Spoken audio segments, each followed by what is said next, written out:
સો હર હર મહાદેવજી દ્વારકાધીશ. કેમ છો મિત્રો? મજામાં? આઈ હોપ કે તમે બધા મજામાં જ હશો. Welcome back to our new vlog. તો તમારું હાર્દિક સ્વાગત છે મારા ગામડિયા વ્લોગમાં. જો મસ્ત મજાના બપોરના વાગવામાં થયા છે અત્યારે 12:30 જેવું થયું છે અને આપણે જમી કરીને મસ્ત મજાના એકદમ રેડી થઈ ગયા છીએ, કારણ કે જવાનું છે આપણે બિલેશ્વર મહાદેવના દર્શન કરવા માટે. ત્યાં ઓલા આપણા જીજાજીને આવ્યા હતા ને, તમને વ્લોગમાં દેખાડ્યા હતા, તો એના ઘરે જાશું. પછી થોડો ઘણો આપણે વ્લોગનું શૂટિંગ કરશું ને મેળો હશે જો તો તમને બતાવશું, કેમ કે આજે અમાસ છે એટલે તો લગભગ તો હશે જ. અને આજે તો પબ્લિક પણ એટલું હશે અને શ્રાવણ માસનો છેલ્લો દિવસ પણ છે. તો સારું, હાલો આપણે મહાદેવના દર્શન પણ કરી આવીએ. અને જો આપણી કોલેજી લગભગ આવશે કૃષ્ણા ગોસ્વામી, કૃષ્ણાબેન છે ને, એ આવવાના હશે તો આપણે એને પણ મળાવશું. અને બધા ફેમિલી મેમ્બર અત્યારે રેડી થઈ છે ને આપણે એકદમ રેડી થઈ ગયા છીએ. સારું, હાલો કન્ટિન્યુ. ફાઇનલી ગાઈઝ અમે જવા માટે રેડી થઈ ગયા છીએ અને જોઈ શકો છો તમે વરસાદ આવે છે. અહીં તો નહીં દેખાય, જો નીચે થોડા થોડા છાંટા આવે છે. પપ્પા હેલો, બિલેશ્વર જાવું એમ. અને મમ્મી પણ રેડી થઈ ગઈ છે અને એ ઓલવેઝ દર વખતે તાળા જ દેવામાં બીજી હોય. મમ્મી હવે નીકળ ભાઈ નીકળ, તાળા મારે નહીં મમ્મી. બધું કરવું તો ખરા ને એમ કે. અને કોલેજ આને પૂછીએ મિત્રો, જો તો કેવા ડોન પડ્યા હાવ. કઈ વાંધો નહીં, ચલતા હે મિત્રો, જિંદગી હે ને. ઓ સરજી, બિલેશ્વર જાવું એમ? ચલો લેટ્સ ગો ગાઈઝ.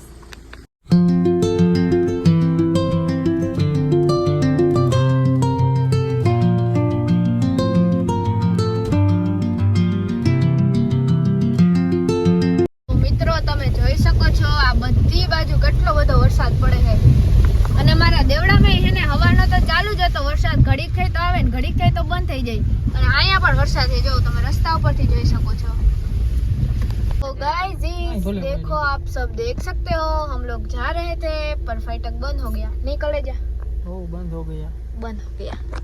फाटक બંધ થઈ ગયું મિત્રો. જો ખટારામાં ઘણા બધા ઉભા છે. તો હવે જલ્દી જલ્દી બિલેશ્વર પહોંચી જાય, પછી બિલેશ્વર મહાદેવના દર્શન કરીએ અને પછી તમને મળીએ અને તમને દર્શન કરાવીએ જો એલાઉડ હશે તો. જો કે બહારથી તો તમને દર્શન કરાવી જ દેશું. તો સારું, હાલો કન્ટિન્યુ.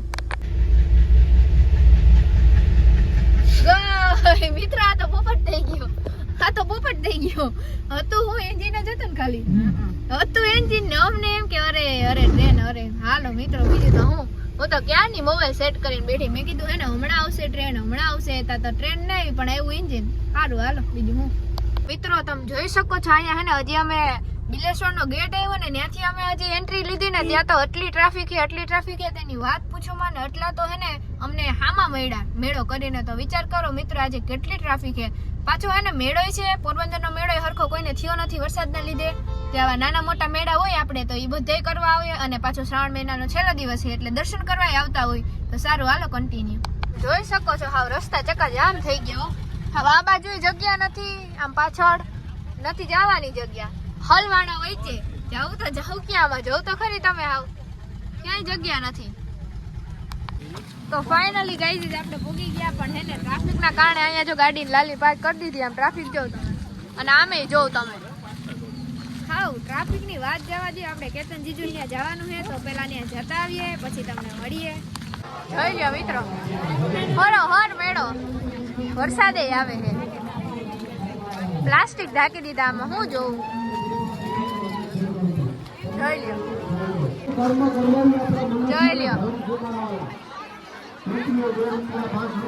અહીંયા મિત્રો કઈ વારો આવે એમ હે નહીં. જો મિત્રો જોવા મંદિર દેખાય છે. આપણે સીધું પેલા મંદિરમાં જવાનું, પછી બધું એક્સપ્લોર કરશું આપણે. તો જો બધા કેવા મોમીનભાઈ પાછળ હેલા આવે છે. તો સારું, હાલો કન્ટિન્યુ. ફાઇનલી મિત્રો પોગી ગયા. અહીંયા એટલી બધી ટ્રાફિક હોય છે એમ તો, પણ મેળામાં છે ને એટલી ટ્રાફિક નહીં હોય.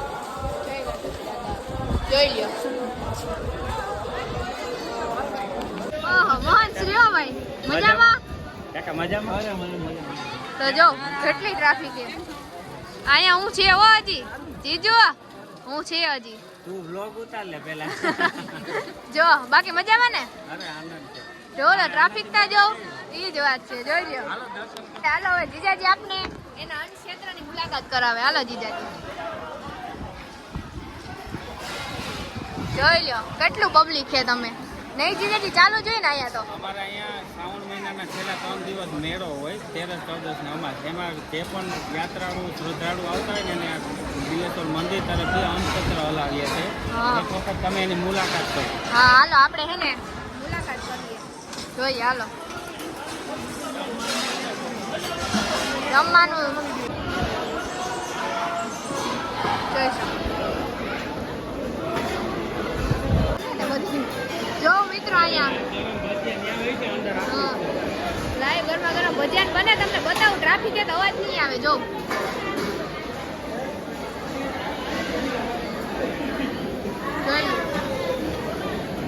ઘણી બધી ટ્રાફિક છે મિત્રો આમાં વારો નથી આવે એમ મજામાં જો બધે બેઠા આવે બેઠ કે કરવું જોઈએ ને કહો કઈ કહેતા જીજાજી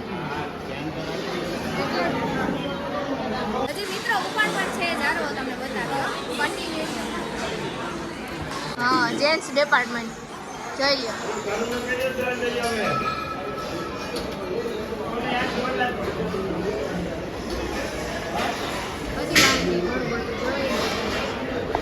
આયા હે ને જેન્ટ્સનું જ છે જમવાનું બધું બાકી બીજા જો નીચે જમે હે તો સારું હાલો હવે આપણે કેતન જીજાજી ફોર્સ કરે પ્રસાદી લેવાની હે નહીં જીજો લેવાની છે હા બાકી આપણે એટલું બધું માણસ પ્રસાદી લે તમે હા ઈ વાત બરોબર છે બાકી આપણે તો ઘરેથી જમીને એવા પણ પ્રસાદી લઈ લઈએ હાલો આપણે તો ગાઈઝ જો આપણે દિવ્યા દીદી રૂમમાં આવી ગયા છે અને જો અહીંયાથી તો જાના દર્શન કરી લ્યો તમે ને હજી આટલું માણસ તો નીચે છે જો ટ્રાફિક એની વાત પૂછો મિત્રો ગાઈઝ જો અહીંયા આપણે બધું આ સિસ્ટમને જોતા હતા આજે આ બિલેશ્વરનું જે શૂટ કર્યું એ તો બધા જો અહીંયા ટીમ બેઠી છે આખી અને જો અહીંયા અમે બધું શૂટ જોતા હતા એડિટિંગ થઈ તમે જોઈ શકો છો નહીં કેતન જીજુ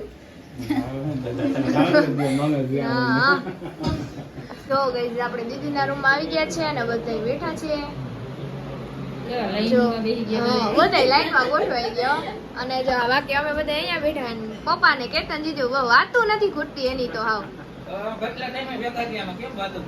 ઈ વાત બરોબર છે આપણે હું ને પપ્પા તો નતા આવ્યા ભાઈ ને મમ્મી ને આવ્યા હતા નહીં વાયણું હતું ત્યારે દીદી આવ્યા જો ગાઈઝ અહીંયા કાચબા હે હજી 2-4 હતા પણ ઈ અંદર રહી છે આમાં ક્યાંક મજા આવે મિત્રો વરસાદ પણ હજી ચાલુ છે જો ચાલો હો મિત્રો હા જો કેમ બાકી વરસાદને લીધે હે ને ધાબા થઈ ગયા હે જોઉં તમે આ જૂની ગાડી અહીંયા પણ મંદિર છે માં પણ મંદિર છે તો સારું હાલો હવે તમને મંદિરના દર્શન કરાવ્યા ને વરસાદને લીધે ને કેમેરામાં પાણી ઓલું ગરી જાય છે એટલે બ્લર ક્વોલિટી થઈ જાય તો સારું હાલો કન્ટિન્યુ તો ગાઈઝ હાલો તમને દર્શન કરાવું અહીંયા અવાજ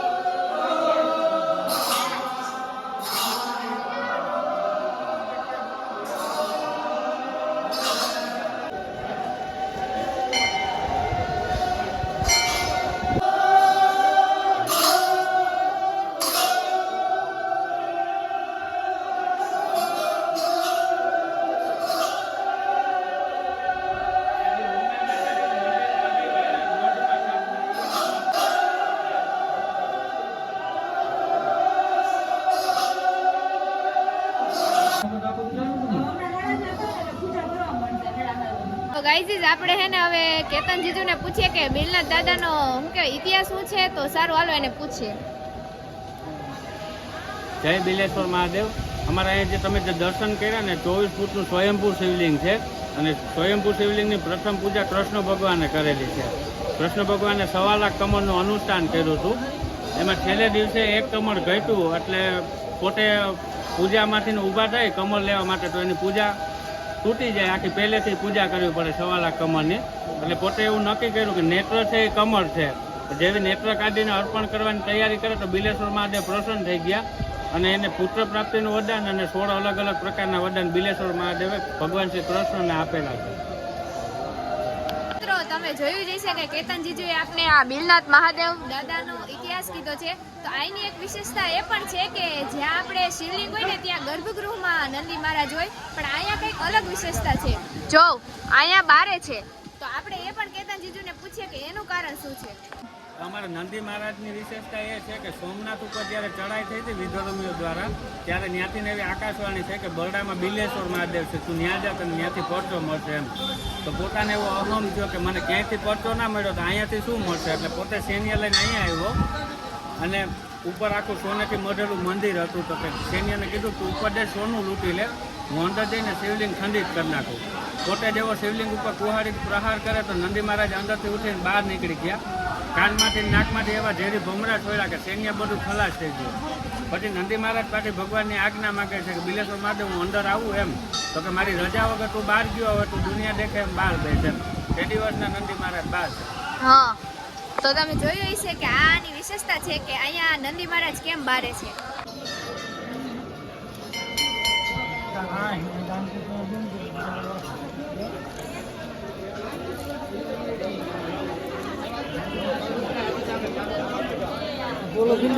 મિત્રો જો આપણે બધું આ ઇતિહાસ તો તમે જાણી લીધો અને બધાય જો લાઈનમાં ઊભી ગયા છે.